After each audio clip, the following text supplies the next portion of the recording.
They called me the quiet one. I never minded that. My name is Marcus Cole, and for the last 3 years, I have worked as a personal bodyguard for off-world diplomats who need a human on their staff, but do not know why they need one. Most of them think it is a formality, something their advisors suggested, because humans are cheap, easy to hire, and do not ask too many questions. I let them think that. It has always worked in my favor. This particular job started on a space station called Veyron Station, a neutral meeting point built between 3 star systems that had been arguing for longer than my entire species has had written history. The station hosted a peace summit. 5 delegations, 5 very different species, one very fragile ceasefire holding everything together like tape on a cracked pipe. My employer was a diplomat named Vesic, a tall, thin being, from a species called the Doran, with gray skin, long fingers, and an expression that always looked mildly disappointed in everyone around him. He hired me 2 weeks before the summit began. During our first meeting, he looked me up and down and said, "You will stand behind me and look serious. That is all I require." "Understood," I said. He smiled, the kind of smile people give when they think they have gotten a good deal on something unimportant. "Humans are inexpensive," he added, mostly to his assistant, not realizing I could hear him perfectly well. "And your species does not have claws or venom, so there is little chance you will embarrass me by attacking someone by accident." I said nothing. I only nodded. That was the first day. It was not the last time someone underestimated me, and it would not be the worst. The summit itself took place in a large circular chamber near the center of the station, with high windows that looked out over passing starlight. 5 long tables were arranged around the room, one for each delegation. Vesic's staff included 2 assistants, a translator, and me, standing quietly near the back wall with my hands folded in front of me, watching everything. The other delegations had their own guards. Most of them were large, armored beings from warlike worlds, covered in plating or scales, carrying weapons that looked expensive and important. They noticed me almost immediately. A human, unarmored, with no visible weapon, standing near an important diplomat. It amused them. One of them, a broad-shouldered guard from the Threll delegation, walked past me on the second day and bumped my shoulder hard enough to push me half a step sideways. He didn't apologize, he just looked at me, waiting for a reaction. I gave him none. I simply straightened my jacket and returned to my position. He laughed and walked away, telling his companions something in his own language. I did not need a translator to understand the tone. It was the tone of someone who thought he had just proven a point. I let him believe that too. Over the next few days, small things kept happening. Doran assistants joked quietly about how humans startle easily, how our bodies are delicate, how we sunburn, how we can drown in shallow water, how we need so much sleep and so much food, and so much medicine just to stay alive. None of it was said with real cruelty. It was simply assumed, the way people assume the sky is blue. Humans are fragile. Humans are simple. Humans are safe to underestimate. I did not correct them. I only watched. I watched the exits. I watched the guards. I watched who stood too close to Vesic during transitions between rooms, who lingered near doorways a little too long, who glanced at the schedule board more often than necessary. Old habits. On Earth, you learn to notice these things without even trying, because the world you grew up on will kill you the moment you stop paying attention. Weather, wildlife, disease, distance, gravity, cold, heat. Every day is a quiet negotiation with a planet that never fully agreed to let you live there. You carry that awareness with you, even after you leave. By the 4th day, the summit reached the hardest part of the negotiation, mineral rights over a disputed system that all 3 major species wanted. Tensions rose fast. Voices got louder in the translated feeds. Even the Doran, usually calm and formal, began speaking faster, their long fingers tapping nervously against the table.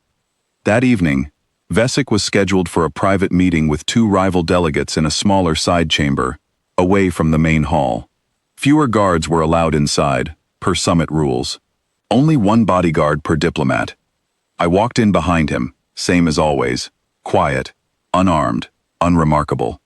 The room was small, dim, lit by soft blue panels along the ceiling. A round table sat in the center, with 3 chairs and 3 small chairs for translators. Vesic sat down, folded his hands, and began speaking in calm, careful tones about resource allocation and mutual benefit. I stood near the door, as I always did, watching without seeming to watch. About 10 minutes into the discussion, I noticed it. A translator on the opposite side shifted slightly in her seat, adjusting something at her waist that did not belong to standard equipment. Her eyes flicked toward the door, toward me, then quickly away. My pulse did not rise, my breathing did not change. But something old and familiar settled into my chest, the same feeling I used to get walking through a forest back home when the birds suddenly stopped singing. Something was wrong. I did not react immediately. I let my eyes move casually around the room, cataloging details, the exact position of each chair, the distance between myself and the translator, the location of the door behind me, the 3 seconds it would take her to reach whatever was hidden beneath her sleeve. Vesic kept talking, unaware, his voice steady and diplomatic, discussing shipping lanes and trade percentages. Then it happened. The translator moved fast, faster than her small frame suggested she could. A concealed weapon appeared in her hand, aimed not at Vesic directly, but toward the control panel near the table, the one connected to the station's environmental systems. If triggered, it would have flooded the room with a paralyzing gas designed to incapacitate everyone inside within seconds, buying enough time for the second attacker, a guard posted just outside, to enter and finish what she started. I did not scream. I did not hesitate. I moved. By the time Vesic turned his head to see what the noise was, I already had the translator's wrist pinned against the table, her weapon knocked loose and skidding across the floor. She was strong for her size, but leverage matters more than strength, and years of training had taught me exactly where to apply pressure to end resistance without causing lasting harm. She went still within seconds, restrained and no longer a threat. The door burst open behind me. The second attacker, the guard from outside, rushed in, weapon raised. I did not think. I acted. I closed the distance before he could aim properly, redirected his arm upward, and used his own momentum to bring him down onto the floor, pinning him firmly enough that he could not rise but not so hard that he was seriously hurt. The whole exchange took less than 8 seconds. Then the room went silent, except for Vesic's rapid breathing and the soft hum of the station's lights.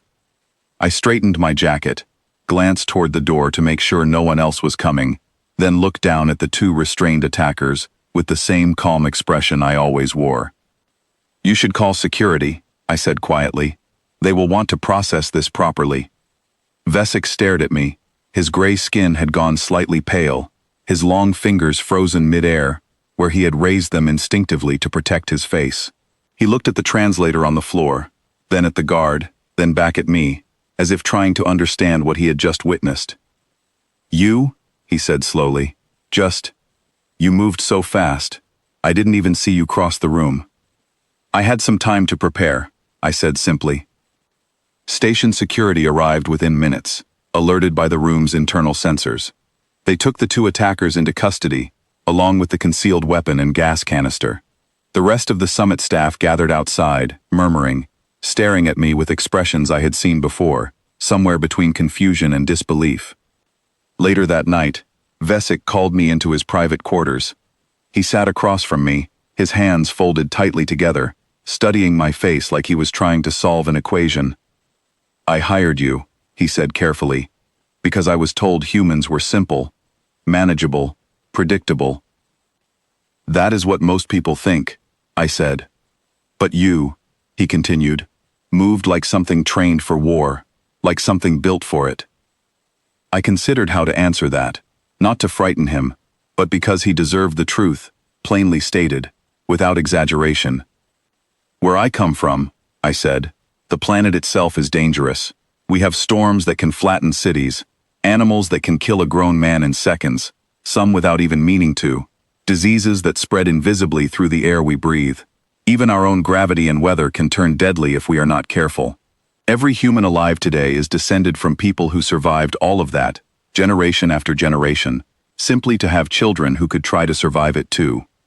Vesic listened without interrupting, his expression unreadable.